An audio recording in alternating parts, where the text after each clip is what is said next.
Agora são outros 500. E a ideia da série é olhar o legado da reforma, mas com a missão de hoje. A igreja ela tem uma missão e ela não é uma missão que vá se encaixar no século XVI, mas ela é uma missão para hoje, para os dias de hoje. E a época que nós vivemos, o hoje que nós vivemos, é bem diferente do século XVI, né? Século XVI a gente estava lá no período moderno, agora a gente está na pós-modernidade e muita coisa mudou da modernidade para a pós-modernidade, muita coisa aconteceu e a igreja precisa olhar para esse mundo pós-moderno e dialogar com esse mundo. Esse é o nosso grande desafio, dialogar com um mundo que, no caso do Brasil particularmente, onde a gente está passando por esse processo de secularização, a gente tem que aprender a dialogar com o mundo secular, a dialogar com essas pessoas. Porque nós não temos escolha. Nós não temos escolha. A igreja ela nasce sobre um mandamento, ir e fazer discípulos. E não é escolha fazer discípulo. Não é opção da igreja fazer discípulos. E esse mandamento é tão atual quanto foi dado há mais de 2000 anos atrás aos discípulos de Jesus Cristo, tem sido dado à igreja, esse bastão tem sido passado à igreja através dos séculos. Quando eu nasci no Evangelho, nas rodas de conversa, eu fui cercado por um termo, um nome, que logo me chamou a atenção.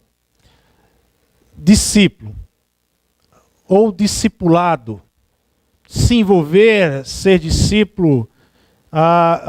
Deus não veio salvar crentes, mas Deus veio chamar discípulos. E viver num discipulado. Me chamou a atenção porque eu venho de um reduto católico. Então, quando eu me converti, eu conhecia muitos termos dentro do catolicismo. E discípulo não era um termo muito conhecido. Você ouvia, mas não era algo ligado à vida. Não tinha muito a ver com vida. A ideia de discípulo estava mais para a ideia de um grupo seleto da igreja, mas não de todos, a vivenciar a ideia de ser discípulo. Então isso me chamou muito a atenção. E eu comecei então a procurar saber o que é ser discípulo, quais são as características do discípulo, e procurar então aplicar isso na minha vida. Afinal de contas, eu sou discípulo de Jesus. Então eu preciso crescer e entender mais essa ideia de ser discípulo.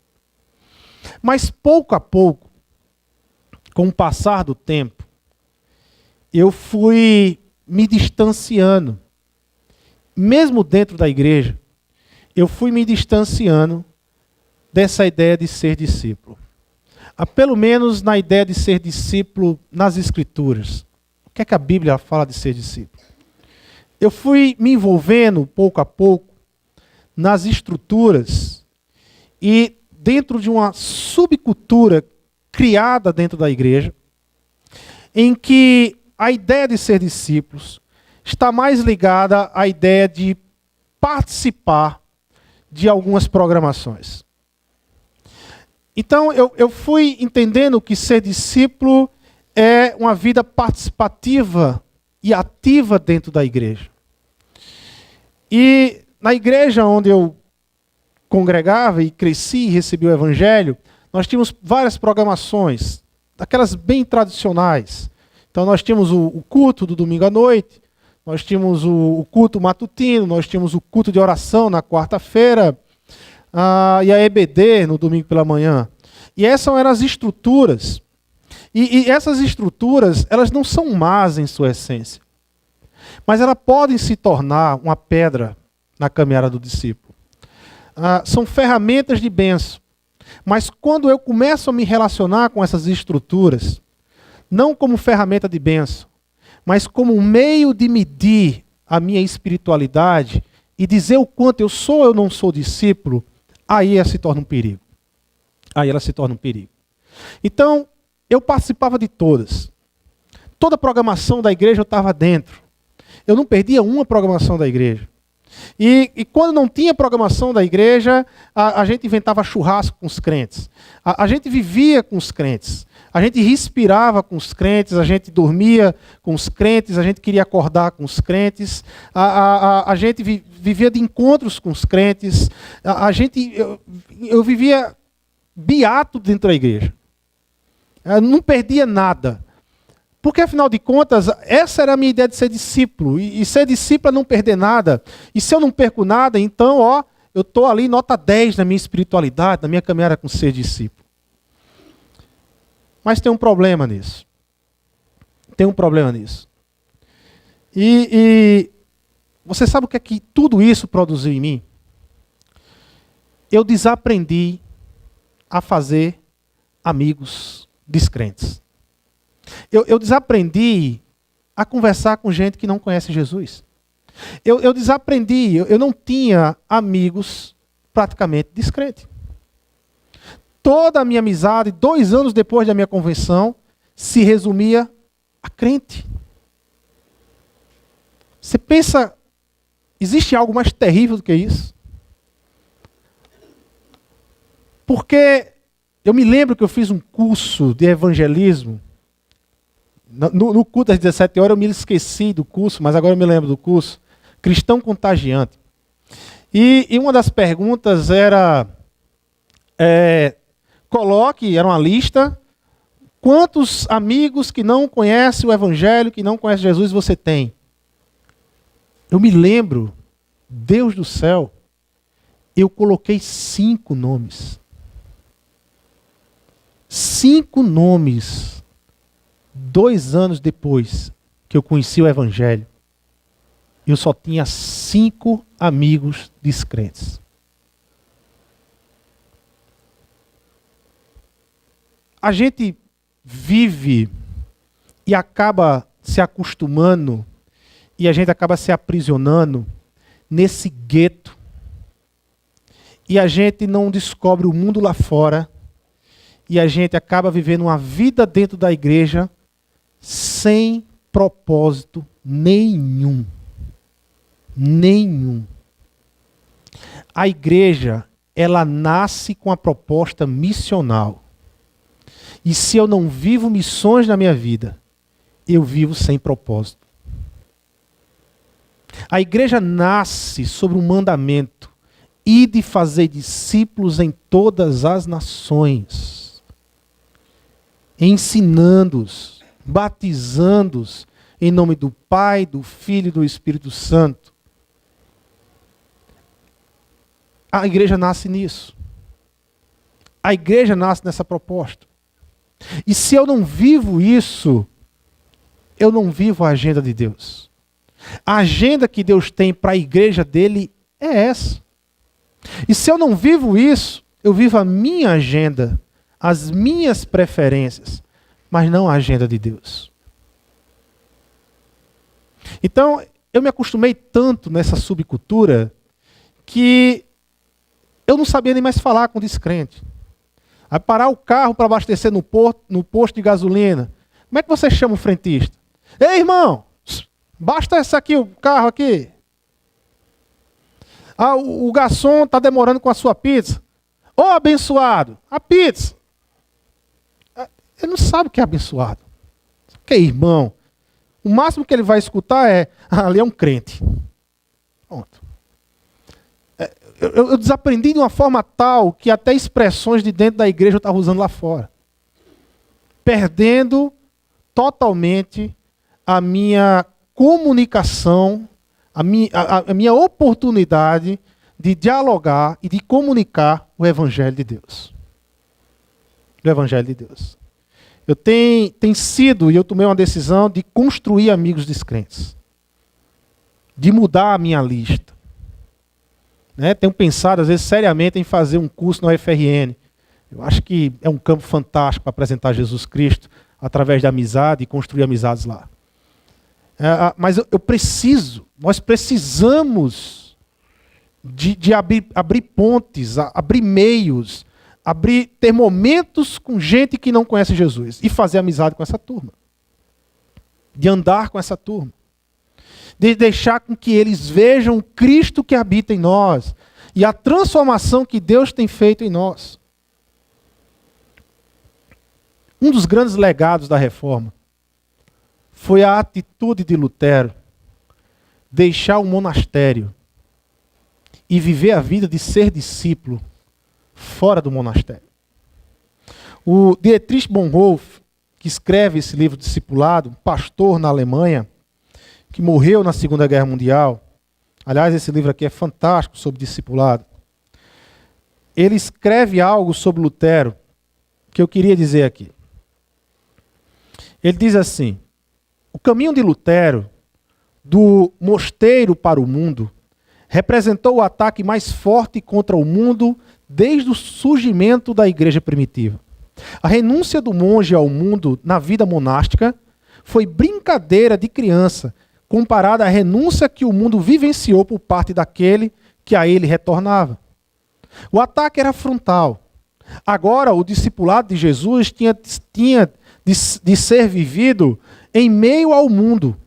O que até então se praticara em circunstâncias e confortos especiais na vida monástica, como sendo um comportamento excepcional, agora passava a ser necessário e ordenado a cada cristão no mundo. A obediência absoluta ao mandamento de Jesus deveria agora ser a norma na vida profissional diária. Assim, aprofundou-se de modo imprevisível o conflito entre a vida do cristão e a vida do mundo. O cristão estava novamente no mundo para atacar em uma luta corpo a corpo. Um dos maiores legados da Reforma é a vida cristã no mundo. Deixar o monastério e viver agora o ser discípulo no mundo, diariamente. A nossa caminhada para valer, missiológica cristã, ela começa no momento em que a gente atravessa essa porta e vai para as nossas famílias, para os nossos lares, para as nossas casas, amanhã para os nossos trabalhos, para as escolas, para as universidades. Ali nós vivemos essencialmente a ideia de ser igreja. Fazer discípulos no mundo. Apresentar Cristo, o Evangelho, lá fora. Esse é o grande desafio da igreja. Uma igreja, ela só se torna relevante quando ela responde os porquês da sociedade sem comprometer o conteúdo do Evangelho. Há duas características de uma igreja relevante no mundo de hoje. Comprometida com o Evangelho. Uma igreja que não abre mão do Evangelho de Jesus Cristo. A outra é uma igreja que dialoga com a cultura. Uma igreja que dialoga com a cultura. Uma igreja que não se fecha à cultura, mas se relaciona com a cultura e responde os porquês que a cultura faz. Esses dois pontos são extremamente importantes para uma igreja, para esse novo mundo. Para uma igreja ser relevante nesse novo mundo. Igrejas para os de fora. Igreja para os de fora. Nós só somos igreja porque somos para os de fora. Nós só temos características de igreja se somos igreja para os de fora. Essa é a principal característica da igreja de Cristo aqui na terra. Ela é uma igreja para proclamar aos de fora. Aí eu convido a igreja a abrir Mateus capítulo 28 e vermos um texto muito conhecido que eu já citei aqui. Mas aí o desafio desse texto é para os dias de hoje. Então nós vamos falar dessa aplicação, desse desafio para os dias de hoje. Vivemos em meio a uma sociedade pluralista, que vem sendo secularizada, pagã. E como a igreja vai dialogar com uma sociedade dessa? Como a igreja vai conversar com esse tipo de sociedade? Verso 18 do capítulo 28 de Mateus diz: Então Jesus aproximou-se deles e disse, os discípulos: Foi-me dada toda a autoridade nos céus e na terra, portanto vão e façam discípulos de todas as nações, batizando-os em nome do Pai, do Filho e do Espírito Santo, ensinando-os a obedecer a tudo o que eu lhes ordenei. E eu estarei sempre com vocês até o fim dos tempos. até os fins do tempo. A gente está diante aqui de uma ordem, de um mandamento simples e desafiador. Simples porque quando os discípulos receberam esse mandamento, o que é que se passava na cabeça dos discípulos? O que é que se passava na cabeça de Pedro? O que é que se passava na cabeça de João? O que é que se passa na cabeça de Mateus quando ele escuta Jesus dizer, olha, agora vocês vão e façam os mesmos, façam discípulos. Como eu fiz com vocês, agora vocês façam o mesmo. Então era simples na cabeça de João. Era algo muito simples. Então o Senhor quer que a gente faça o que o Senhor fez conosco? É isso. É essa prática de vida, essa caminhada, esse projeto de vida na vida, de caminhar junto, eu quero que vocês façam com outros. Então é simples, mas ao mesmo tempo é desafiador.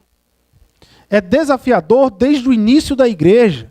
Aí você vai ler Atos, você vai ver que a igreja passa por um grande desafio de compreender essa missão, não apenas para dentro do judaísmo, mas compreender essa missão para todo mundo. Já foi um grande desafio para Pedro.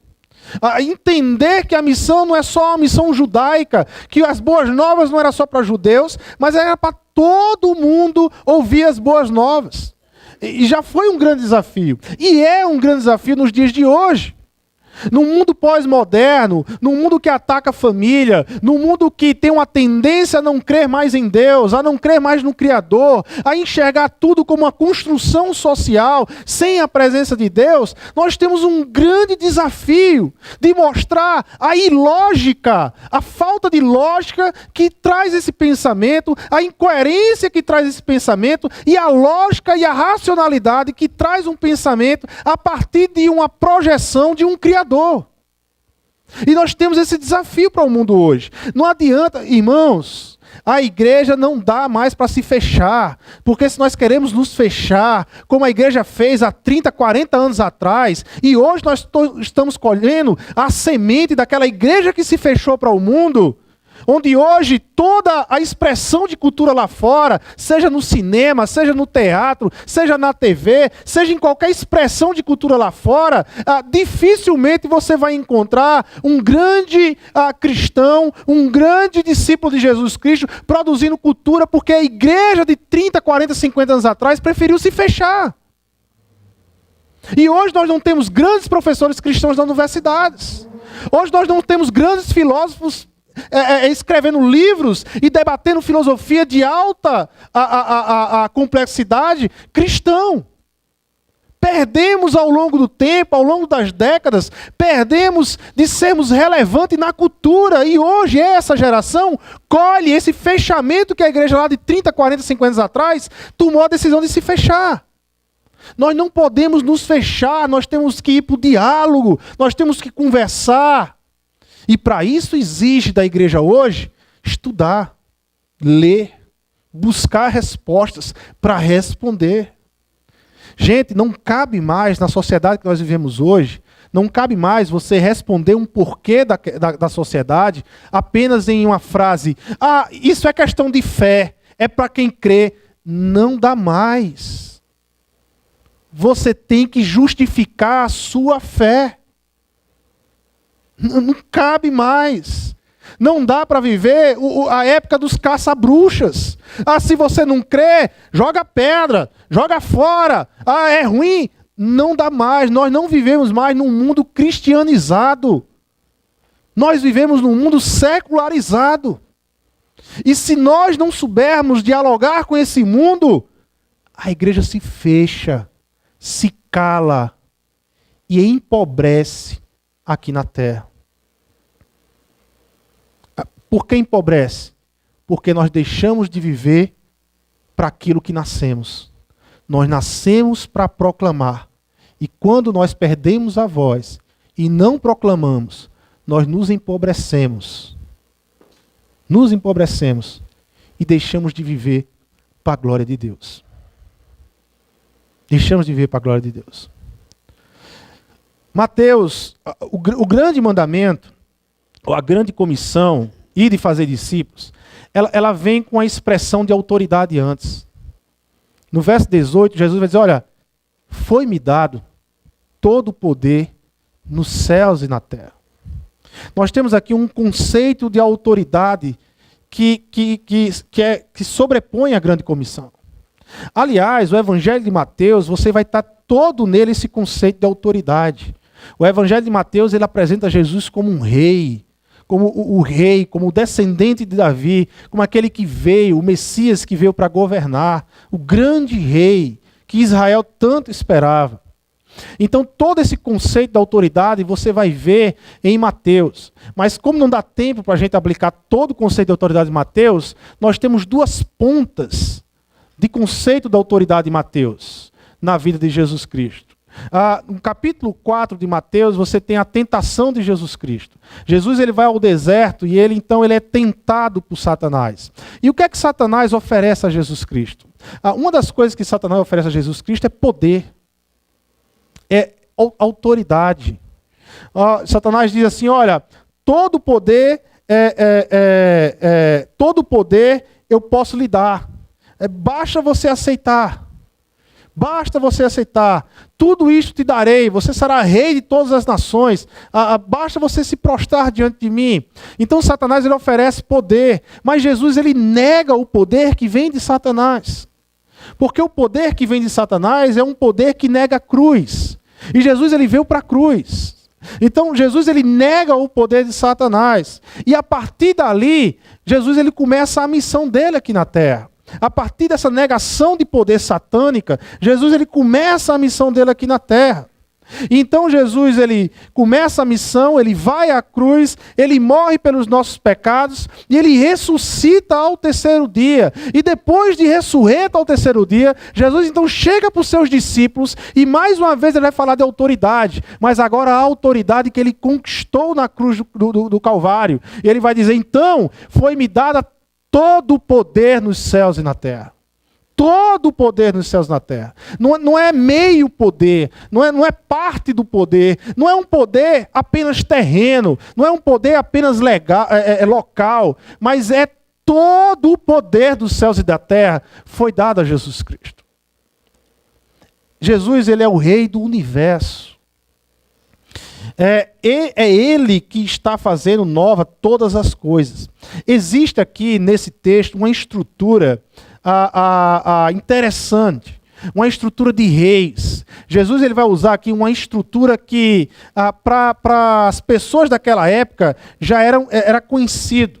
Quando um rei ele se levantava para ir lutar contra outra nação, o rei ele mandava mensageiro a todas as vilas e cidades que havia conquistado, e ele mandava esse mensageiro para dizer que o rei estava se levantando para ir para a guerra contra outra nação e convocando todas as cidades e os vilarejos vizinhos a participarem dessa missão e ir para a guerra com esse rei. No final da convocação, o mensageiro dizia que havia uma penalidade para quem não fosse. O mensageiro dizia, olha, mas para aqueles que não quiserem ir para a guerra, saiba de uma coisa, o rei vai voltar e quando ele voltar da guerra, ele vai julgar vocês. É nessa estrutura que Jesus vai falar da grande comissão. É-me dado todo o poder nos céus e na terra. Portanto, vocês vão e façam discípulos. O que Jesus está dizendo é, eu sou o rei. É isso que os discípulos estão entendendo. O rei está convocando os seus para ir para a grande guerra. E qual é o campo de guerra? Fazer discípulos. Essa é a grande batalha do crente. Essa é a grande batalha do cristão. O ir de fazer discípulos é a nossa luta. O ir de fazer discípulos é a nossa guerra. E o nosso Senhor, o nosso rei, mandou já o mensageiro e nos convocou para participarmos dessa guerra. Agora saiba de uma coisa. E é preciso que eu e você saiba. Um dia o rei vai voltar. E quando o rei voltar, ele vai julgar todo aquele que não participou da batalha com ele. Todo aquele que não abraçou a sua missão será julgado por Jesus Cristo. Ele vai julgar todo aquele que não cumpriu a ordem de Jesus. É nessa estrutura de autoridade que os discípulos compreenderam o chamado de Jesus para ir e fazer discípulos.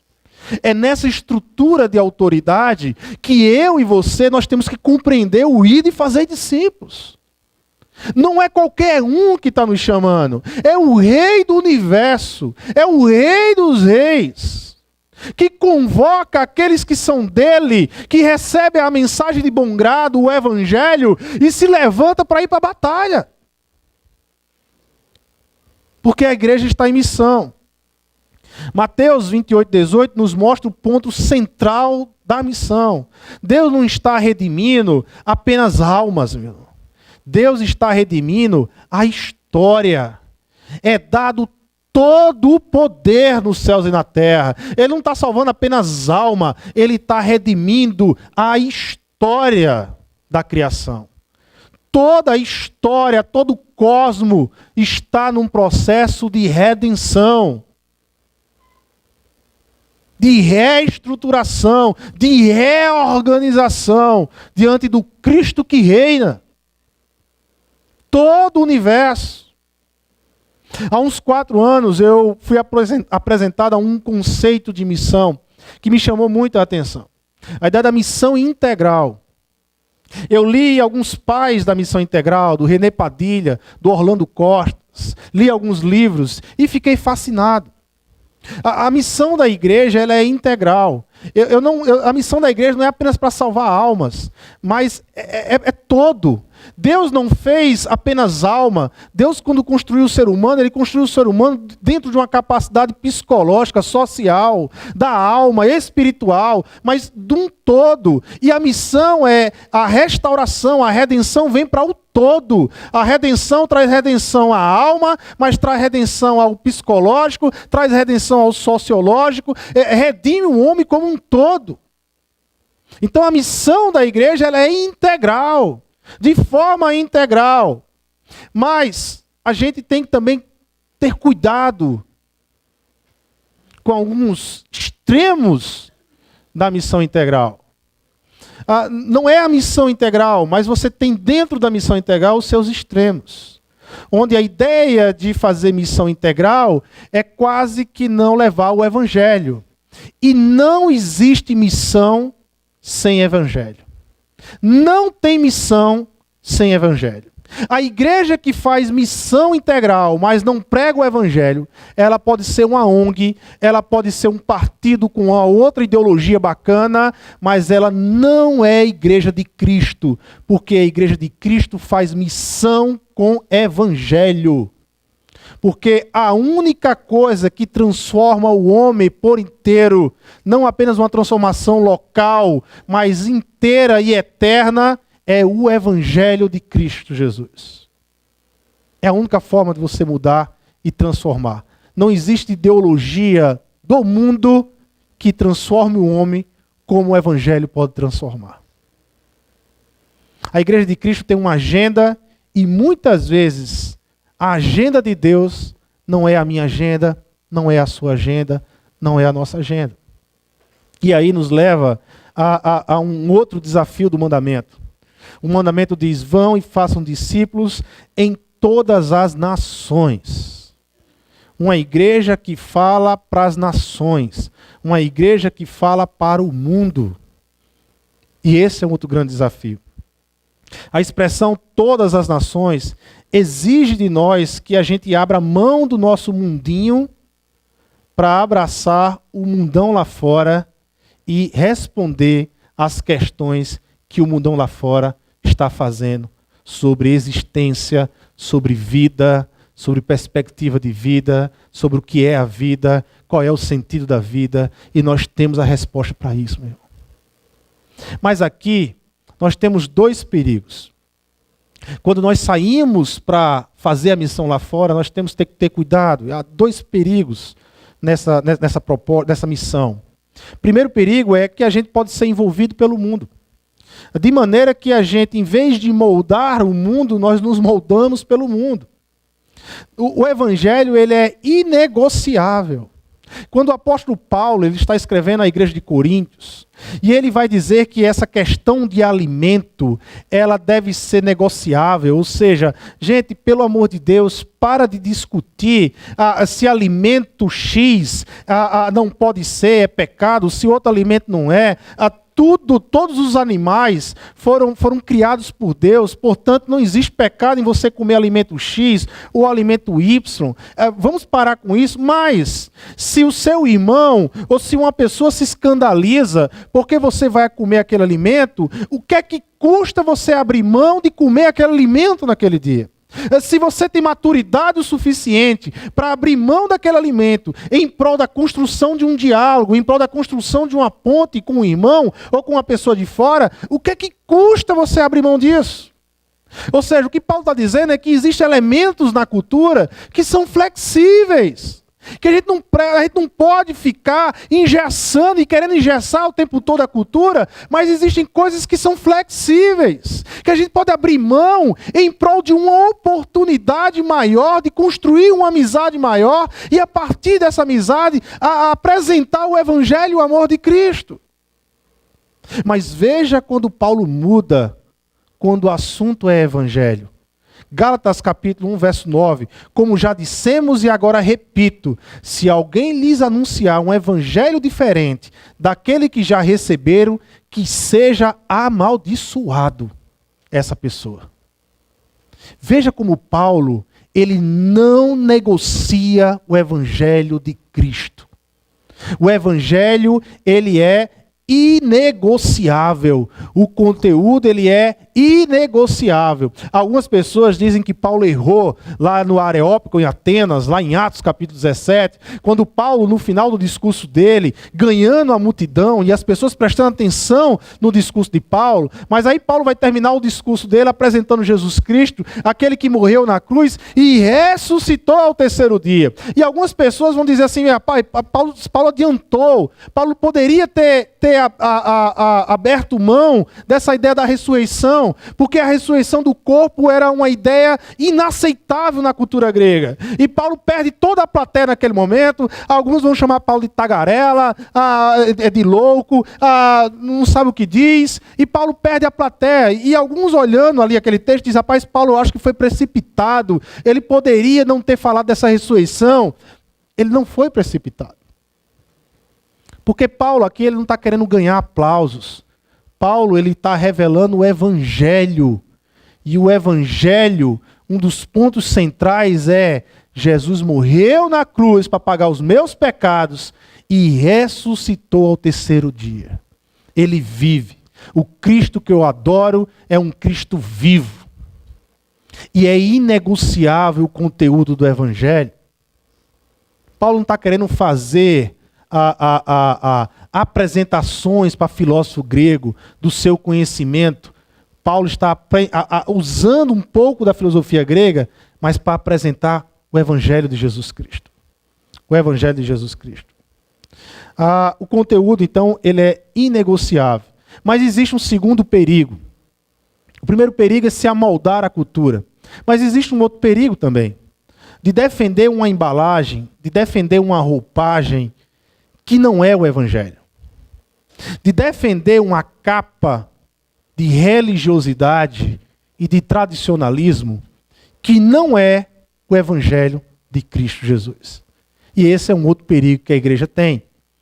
Podemos nos tornar um empecilho para os de fora entender o Evangelho, o amor de Cristo. O que é que a igreja deve fazer? Leslie Newman é um missiólogo inglês. Ele passou muito tempo na Índia, fazendo missões na Índia. E depois de muito tempo ele na Índia, ele voltou para Londres. E ele foi lecionar numa faculdade de Londres, da teologia. E ele ficou impressionado no primeiro dia de aula dele, quando ele percebeu que os alunos de teologia daquela faculdade estavam questionando a encarnação de Jesus. A morte na cruz de Jesus não foi real, ou foi real? E Jesus de fato ressuscitou? Creio que não. Isso aí é só uma compreensão filosófica dos apóstolos, mais uma colocação do querigma, é mais a ideia de que a palavra permanece do que realmente o corpo ressuscitou. E ele ficou impressionado, porque enquanto a Inglaterra mandava missionários para a Índia, a fazer missões nos confins da terra, a Inglaterra estava se paganizando, passando pelo processo de secularização. onde ele chega à conclusão que, na verdade, é a Inglaterra que precisa de missão, e não a Índia. Mas a Inglaterra precisa de missão. Ele diz assim: a igreja formou em sua estrutura uma série de subculturas, um conjunto de preferências que torna incompreensível a sua mensagem ao mundo do lado de fora, que está dinamicamente em transformação. O que o Newman está dizendo é que a igreja perdeu a sua expressão no mundo pós-moderno. A igreja não sabe mais conversar com as pessoas pós-modernas. Ela perdeu sua essência. Ela deixou de ser igreja, ela deixou de ser sal e luz no mundo. Ela preferiu se fechar do que aprender mais para dialogar. Esse é o nosso desafio, irmãos. Veja a questão de Pedro lá em Atos. Pedro, ele é o típico representante da igreja religiosa, da igreja que se fecha. Pedro, ele quer pregar o evangelho para judeus. Aí Pedro, ele prega para judeus. Mas Pedro não consegue enxergar que o evangelho também é para os gentios, é para os de fora. E durante 10 anos, a igreja fica pregando o evangelho em Jerusalém, sem olhar para os de fora. E é preciso que Deus, ele intervenha na história e dá uma visão para Pedro, para mostrar a Pedro que o evangelho também é para além de Jerusalém. É para os de fora, Pedro. Mas certamente Pedro não tem muito preconceito aqui velado. Tem muita coisa no coração de Pedro, que Pedro ele olha para o gentio dentro da sua cultura, daquilo que ele aprendeu, e ele não consegue ver coisa boa. Não era da preferência de Pedro pregar o evangelho para gentio. Não fazia parte da agenda de Pedro pregar o evangelho para gentio, mas é a agenda de Deus. E Deus intervém na vida de Pedro, e Pedro vai lá na casa de Cornélio pregar o evangelho. E é interessante que Pedro ainda tem a petulância de dizer para Cornélio: olha, você bem sabe que não era para eu estar aqui, mas Deus me mostrou o contrário.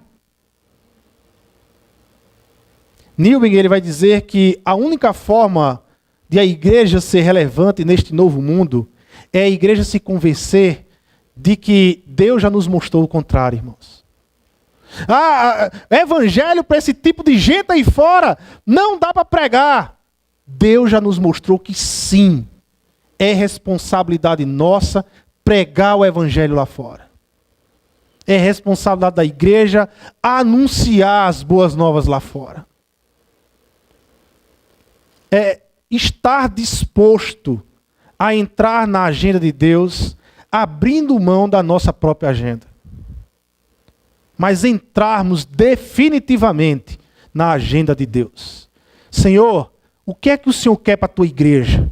É ir e fazer discípulo, como nós cantamos aqui, né? E gostamos de cantar e expressar no louvor. Eis-me aqui, Senhor. Me leva para os de fora, porque eu quero anunciar o evangelho lá fora. Eis-me aqui, Senhor. Deixa eu contar uma história. 200 anos, há 2 séculos, que a Europa e os Estados Unidos, eles mandam missionário para os confins da terra. E o Brasil era um dos confins da terra que os missionários chegavam para pregar o evangelho, porque era um país que ainda não tinha um evangelho. Mas 2 séculos depois, o Brasil se tornou um país cristão, recebeu o evangelho e começamos também a olhar para outros países como os confins da terra e a enviar missionários para os confins da terra. Mas tem um detalhe nisso aí. Nós já não vivemos num mundo moderno. Nós vivemos num mundo pós-moderno, globalizado. O que quer dizer isso? O que eu quero dizer com isso é que os confins da terra, hoje para a gente, ou seja, encontrar uma pessoa pagã que não conhece quem é Jesus, ou que tem uma noção errada de Jesus e do cristianismo, se você quiser encontrar esse tipo de gente, basta atravessar a rua. Na sua escola, onde você estuda, provavelmente tem gente assim. No seu trabalho, provavelmente tem gente assim. Na sua família, provavelmente vai ter gente assim. A pós-modernidade e a globalização fez com que o paganismo viesse para o nosso quintal, gente. Existe uma necessidade gigante de cumprirmos a missão aqui no Brasil. Aonde Deus nos colocou, aonde Deus nos leva. É ali que é o campo missionário que Deus quer para a minha vida. Eu sou empresário, eu tenho uma empresa.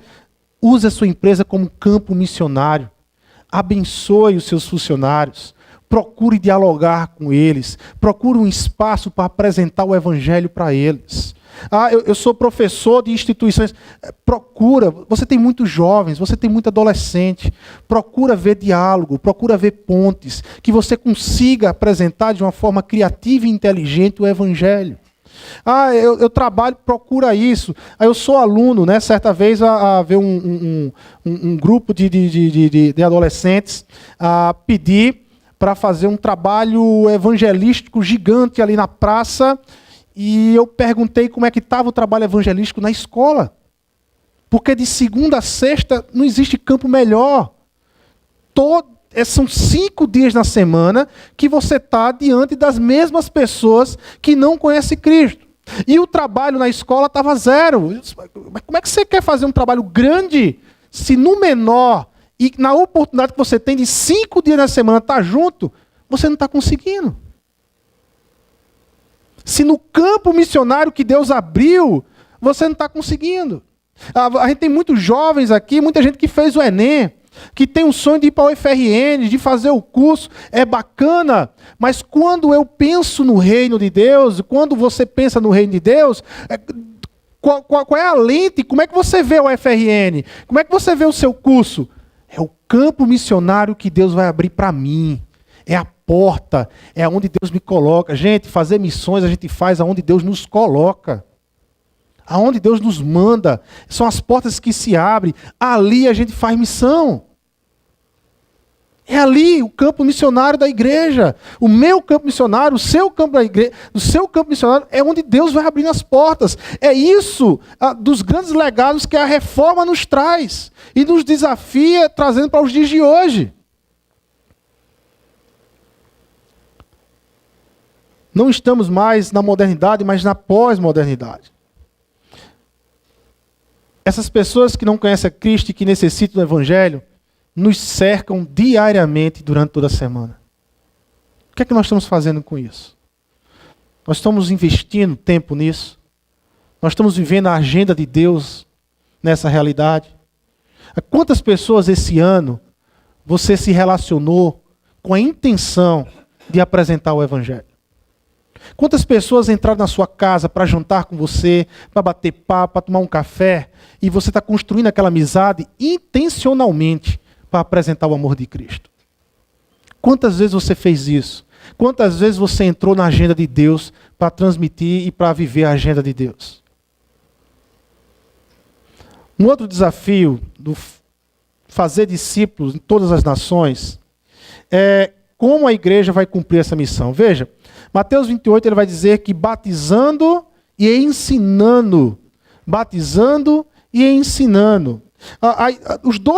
Esses dois verbos aqui, batizando e ensinando, está no particípio do grego. O que é que isso tem a ver com o texto aqui? O particípio do grego é o nosso gerúndio no português. É a ideia de um processo contínuo, batizando e ensinando. A ideia de que continuamente batizando, continuamente ensinando. O batismo, ele não para no descer e subir das águas, não. Porque a ideia de batismo é a ideia de inclusão, de incluir a pessoa no reino de Deus. E a inclusão continua. Eu acho fantástico as células aqui na Igreja Batista Zona Sul. Porque as células na Igreja Batista Zona Sul é uma forma de expressarmos a nossa continuidade de batismo. Nós continuamos a batizar, a incluir as pessoas no reino de Deus. É uma inclusão contínua.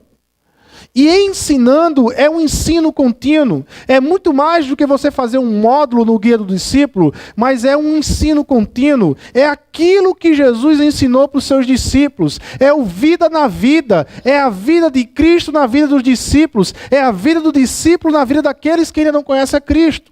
É uma transmissão de vida. Evangelizar é porque muito tempo a igreja ela tem umas compreensões que parece que a igreja ela olha para a Bíblia, ela vê o processo da Bíblia, ela diz, não, esse resultado aqui vai demorar muito. Vamos melhorar aqui, porque a Bíblia está nos mostrando que um evangelismo relacional. Mas eu acho que é muito mais rápido o evangelismo de massa. E aí, às vezes, a igreja esquece a Bíblia e vai querer fazer as metodologias dela. Mas quando Jesus está falando de ser discípulo, de discipulado e de ensinando de uma forma contínua, a ideia é relacionamento, relacional, construção de amizade duradoura, que amadurece na caminhada, na continuação da caminhada.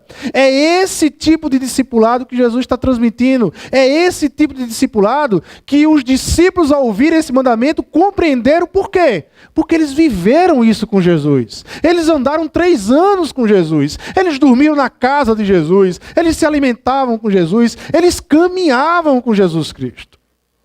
É esse tipo de relacionamento e de discipulado que Jesus tem nos convidado a fazer no mundo. As nações. A construir amizades. Gente, a igreja, ela existe por causa da missão e para a missão. Em primeiro lugar, veio a missão. E a missão criou a igreja. E a igreja, ela vive para a missão. Não é a igreja, é a missão em primeiro lugar. E enquanto eu vivo a missão na igreja, eu vou sendo igreja de fato e de verdade. Porque eu posso estar numa igreja e não ser igreja. Eu posso estar na igreja, mas apenas como um espectador da igreja, mas não como um participante da igreja. Porque o participante da igreja, ele vai e faz discípulos. Ele constrói pessoas lá fora, amizade lá fora, relacionamentos lá fora. Essa é a minha marca. A marca da igreja, qual é a marca? Fazer discípulos. Essa revolução que 12 homens fizeram no mundo. Fazer discípulos.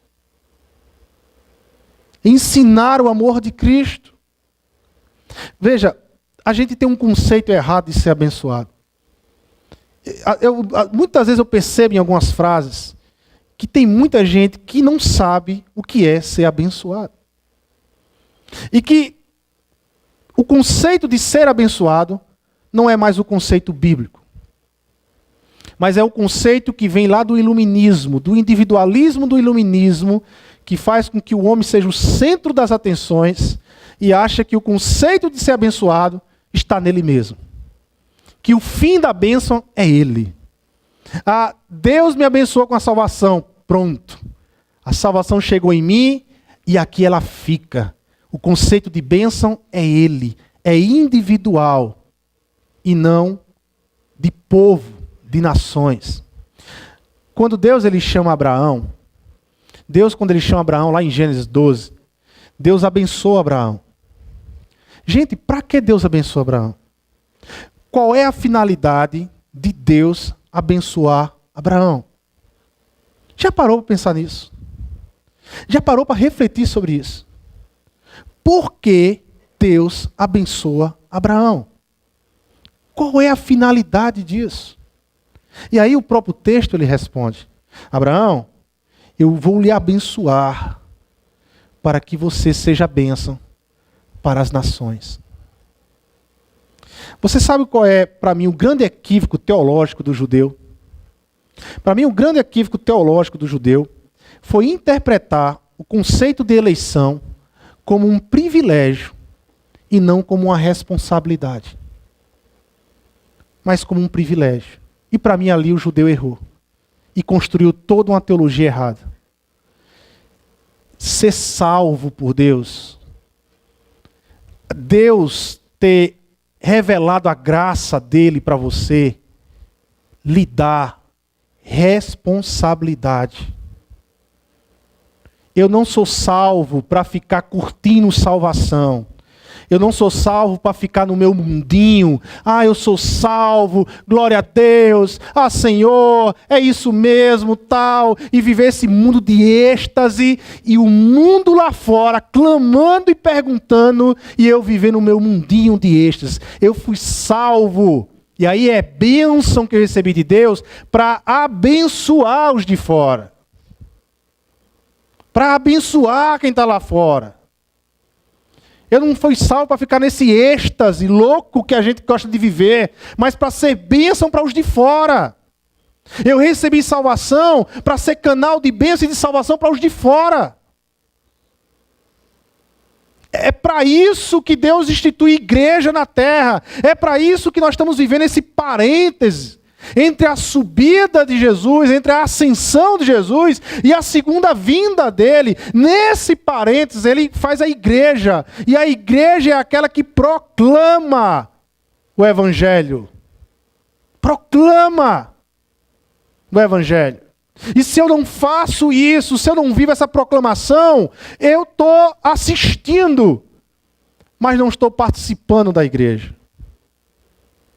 Eu posso até ser abençoado pela igreja, mas eu perdi a essência da bênção, que é de abençoar os de fora, que é abençoar os outros que não conhecem Jesus Cristo. Eu aprendi que a palavra eclesia, no grego, igreja, significava chamados para fora do mundo. A eclesia era chamados para fora do mundo. Realmente a palavra eclesia é chamados para fora. Mas eu aprendi esse segundo termo. Chamados para fora do mundo. Para ficarmos dentro da igreja. Porque crente que é crente não tem amigo com descrente. Você já viu a mãe e pai ficar aperreado porque seu filho está com amizade com dois descrentes? Ai, meu Deus do céu. Ele só tem amigo descrente. Sabe?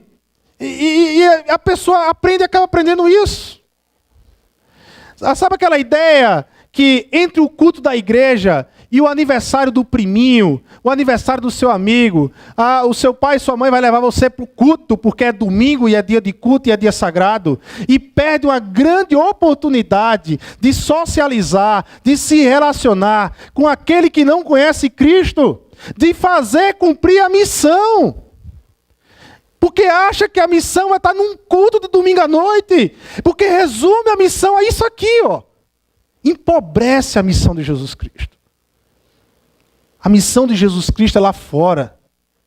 Pelo amor de Deus, se você foi chamado para um aniversário no domingo à noite, vá para o aniversário, vai se relacionar, vai ser bênção na sua família, vai conversar com seus primos, vai conversar com seus amigos, vai bater papo, vai cumprir missão. E aqueles que não estão em missão, vem para cá, a gente adora e depois sai para cumprir missão. Mas se coincidentemente surgiu um aniversário, para quê, gente? Não, porque hoje é o dia do Senhor. O dia do Senhor é todos os dias. Não tem um dia do Senhor, não. É todos os dias da minha vida. É o dia do Senhor e é especial, porque é o dia que Deus me dá para cumprir a missão dele. Tem um pastor que ele fala de uma experiência que ele foi convidado a pregar numa conferência. O tema da conferência era aprenda a evangelizar seus amigos e vizinhos. E ele foi para essa conferência, ficou na casa do pastor local, que morava num condomínio, e ele lá no condomínio, quando foi mais ou menos no sábado do meio dia, saíram para almoçar, e aí quando eles estavam saindo ali, pegando o carro no estacionamento, um amigo desse pastor local olhou para ele e disse, opa, tudo bom, fulano, tudo? Olha, hoje de 4 horas da tarde, nós vamos ter aqui um churrasco com os homens, só os homens aqui do condomínio. Olha, se você quiser aparecer, viu, pode ir, pode trazer seu amigo. E o pastor convidado ficou doido para ir para o churrasco, porque a programação era só à noite. Dá tempo. Aí o pastor local já respondeu, rapaz, não vai dar não hoje, porque a gente tem uma programação à noite. Aí ele ficou, poxa. e aí foram, e aí voltaram. Quando eles chegaram, né, foram para a programação. Quando chegaram à noite, ele percebeu, estavam várias famílias ao redor da piscina.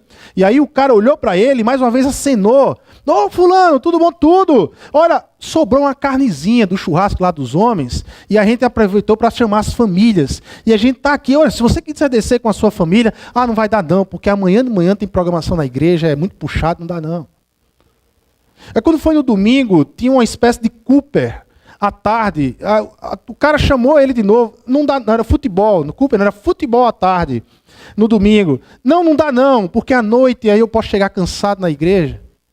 Né? E esse pastor que foi convidado, ele disse, meu Deus, que oportunidade esse camarada perde de se relacionar com pessoas que não conhecem o Evangelho. De sentar, de bater papo, de conversar, de entender a cultura e a partir dali de fazer links para apresentar o Evangelho. E outra coisa, o camarada que chamou ele 3 vezes, o que é que esse camarada que não conhece a Cristo, que não conhece isso aqui que a gente vive, o que é que esse camarada pensa de crente? Meu Deus, ser crente é isso. Ser crente é não ter tempo para a família, não ter tempo para amigo, não ter tempo para ninguém. Eu não quero ser crente, não. Eu não vou querer ser crente, não. É isso ser crente? É se fechar para o mundo e viver o mundinho aqui? Eu não vou ser crente, não. Você entende a proposta de Jesus? A proposta de Jesus para a igreja é mais lá fora do que aqui dentro. É mais lá do que aqui. Mais lá do que aqui. Certa vez uma mãe chegou para mim para dizer, pastor, eu não sei se eu oro para minha filha passar no Enem ou não passar, porque a universidade está um terror. Eu vou orar para sua filha passar. Porque é justamente lá que a sua filha tem que estar. Para apresentar o Evangelho a Cristo. É crente, minha irmã, sua filha? É. Então é lá que ela tem que estar. Eu vou orar para ela passar. Porque aquele campo é carente da presença do Evangelho. Ela precisa estar lá, minha irmã. Tenha medo não. Foi para isso que Jesus nos chamou. Entre os trancos e barrancos. E Ele sabe que a gente é perfeito. Ele nos chamou para isso. Para fazer a missão. Último ponto. A importância da contextualização. A importância de contextualizar.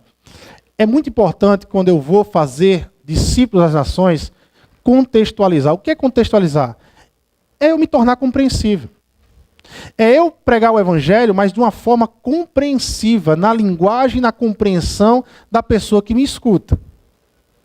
Veja, a gente tem em Atos 2 tipos de contextos missionários no livro de Atos.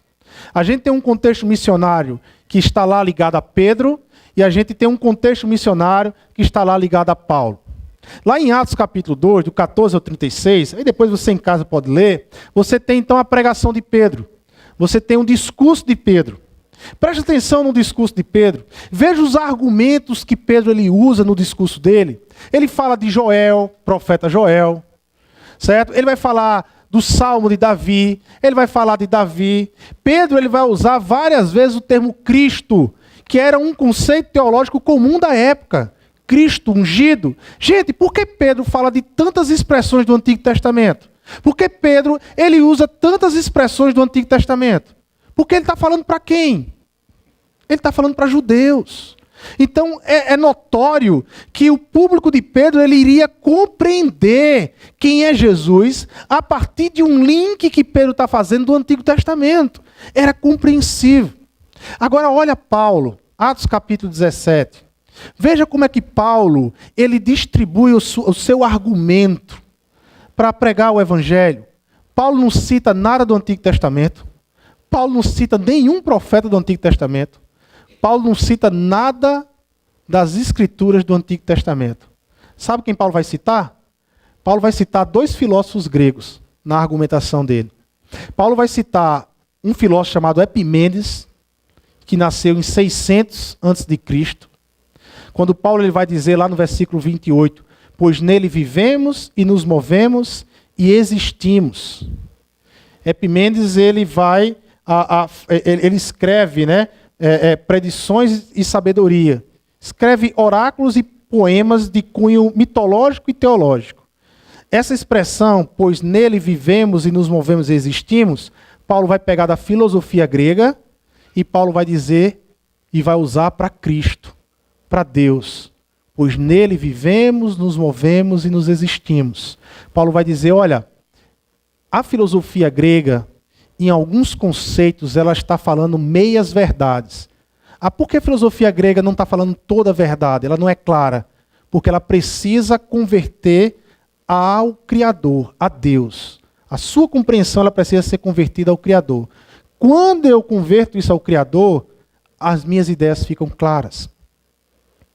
Mais na frente, Paulo ele vai dizer que, no verso 29, lá de Atos, capítulo 17, vai aqui para Atos, capítulo 17, no verso 29, Paulo ele vai dizer uma expressão aqui que era muito conhecida dos gregos. Assim, visto que somos descendência de Deus. A ideia de ser descendência de Deus era muito conhecida, porque os gregos usavam demais essa ideia de ser descendentes de Zeus. De existirem, de ser herança de Zeus. O que Paulo vai trocar é Zeus por Deus. Mas vai usar a compreensão filosófica da época para apresentar. E mais, Paulo vai usar esse argumento para criticar a prática de vida deles. Olha o que o verso 29 diz. Assim visto que somos descendência de Deus, ou seja, é meio que Paulo está dizendo, olha, como vocês sabem que somos descendências de um poder maior, que eu chamo de Deus, vocês o conhecem como Zeus, mas é Deus. Aí Paulo vai dizer, vai criticar.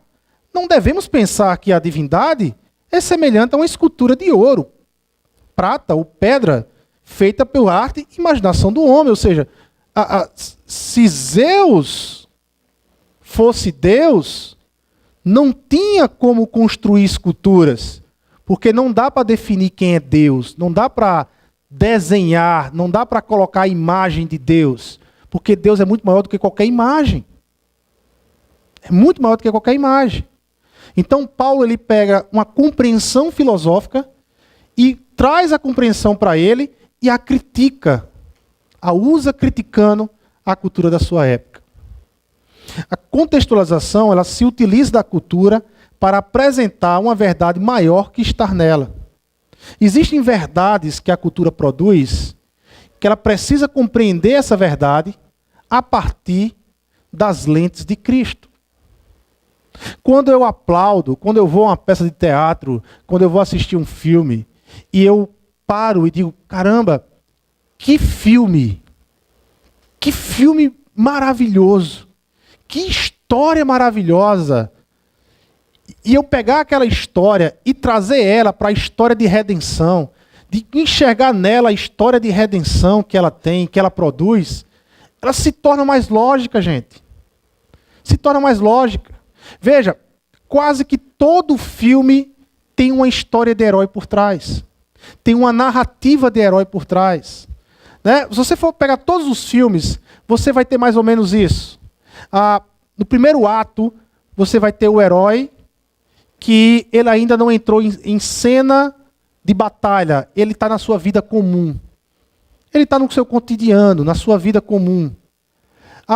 Depois, no segundo ato, acontece alguma coisa, acontece algo na história, que esse herói que está na sua vida comum, ele é chamado para a batalha. Ele é chamado para a batalha, ele é chamado para a vida, para batalhar na vida. Depois da batalha da vida, em algum momento da batalha, ele vai ter um momento que é o momento da caverna, o momento de mais dificuldade, o momento de maior luta, o momento que tudo parece que vai perder, que ele não vai conseguir. Mas de repente, ele consegue. Ele consegue.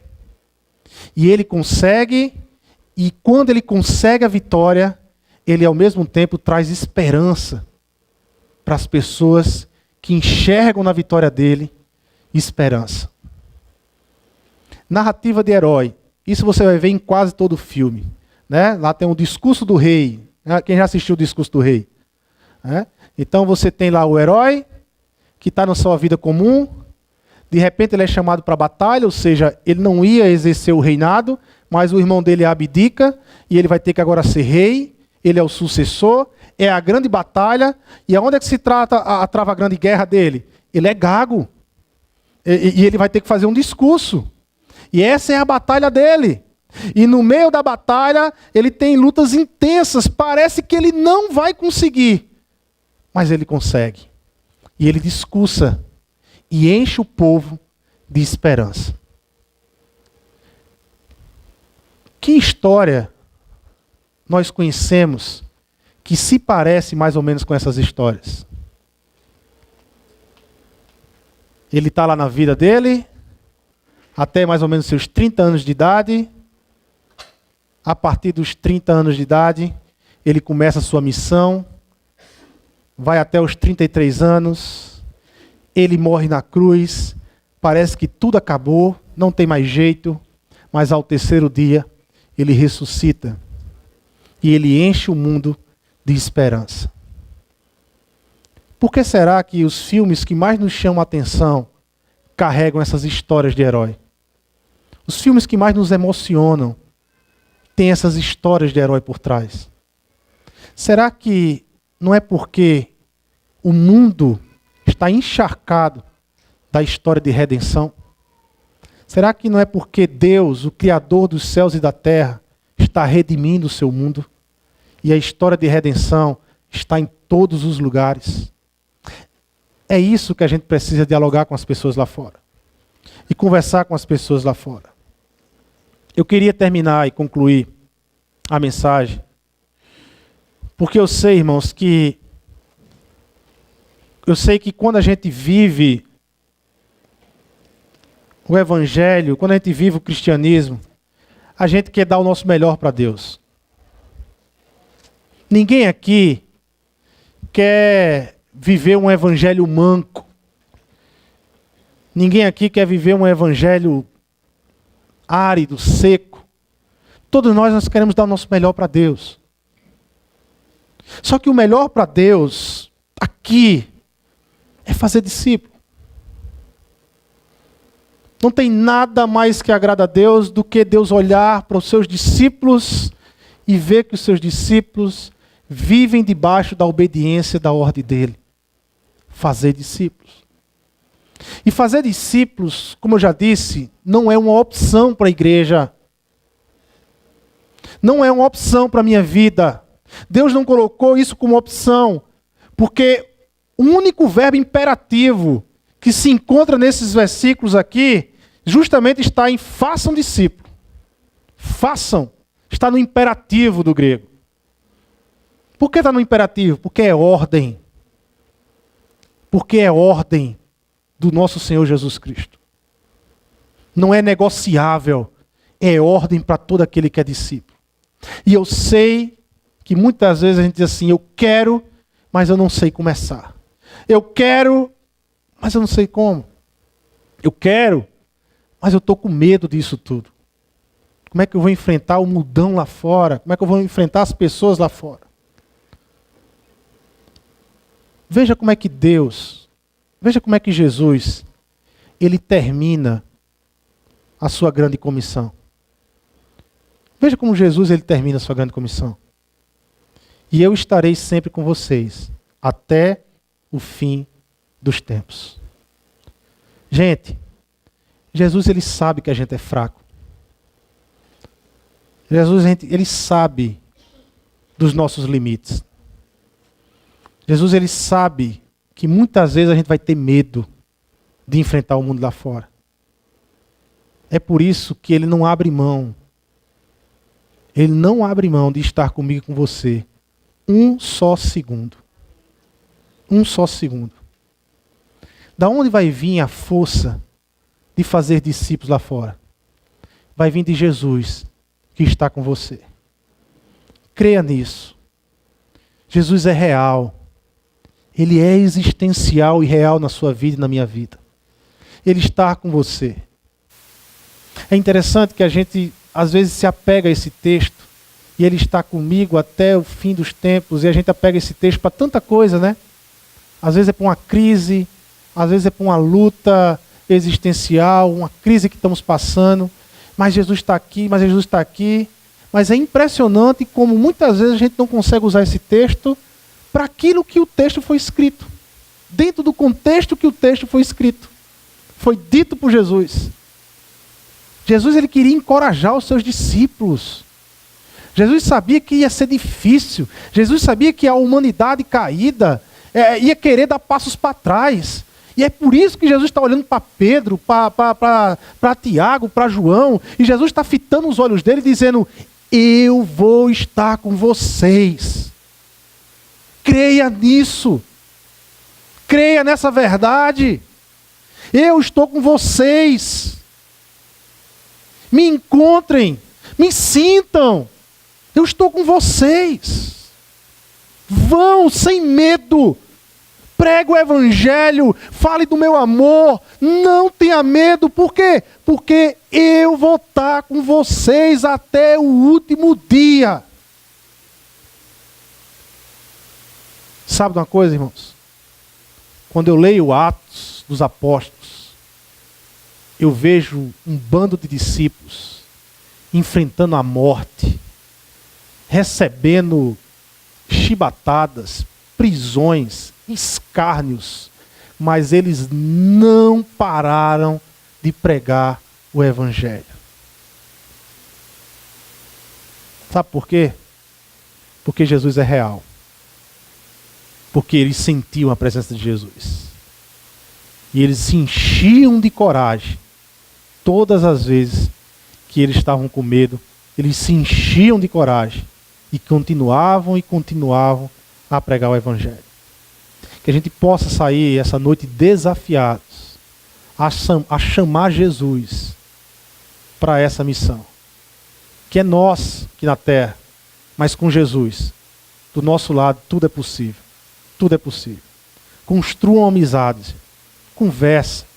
Procurem pessoas que não conhecem Jesus Cristo. Façam amigos. Não tem coisa melhor do que fazer amigos. Faça amigos. Construa amizades. Priorize isso na vida de vocês. E apresente o amor de Jesus Cristo que tem transformado a sua vida na vida dessas pessoas. Vamos orar? Senhor Deus e Pai, nós queremos te agradecer, Senhor, por tua misericórdia, por tua bondade, pelo teu amor, Senhor, sobre nossas vidas.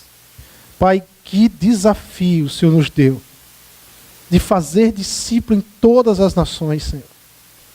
Deus amado, tu conheces o mundo que nós vivemos hoje.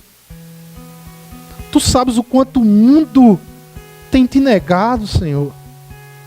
Enquanto tu sabes quanto eles têm assim buscado viver desesperadamente, Senhor, distante de ti. Há um desespero de negar o Senhor como Criador de todas as coisas, Pai. Senhor, nos ajuda a dialogarmos com esse mundo.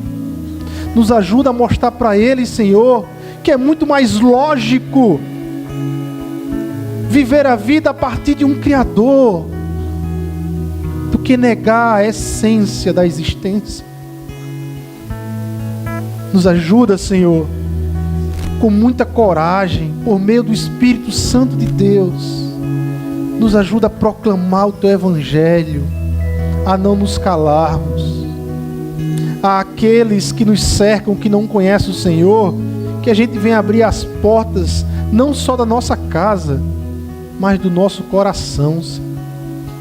Abrir o nosso coração, de a gente poder ouvir as necessidades, de a gente poder ouvir os gritos, as agonias que as pessoas lá fora passam sem esperança, sem Jesus. Deus, nos ajuda, Pai, que nos momentos de fraqueza, nos momentos em que a gente olhar para nós e dizer não dá, que a gente venha sentir a tua presença real, que nos encoraja, que nos fortalece, que nos dá ânimo a levantar a cabeça e a continuar a missão. Nos abençoa como tua igreja, Pai, pelo teu grande amor que o Senhor nos ama, pela graça do nosso Senhor Jesus Cristo e pela comunhão e consolação que vem do Espírito Santo de Deus. Nos lance a vivermos essa realidade dia após dia das nossas vidas. É em teu nome, Jesus, que nós oramos e te agradecemos. Amém e amém. Amém, irmãos.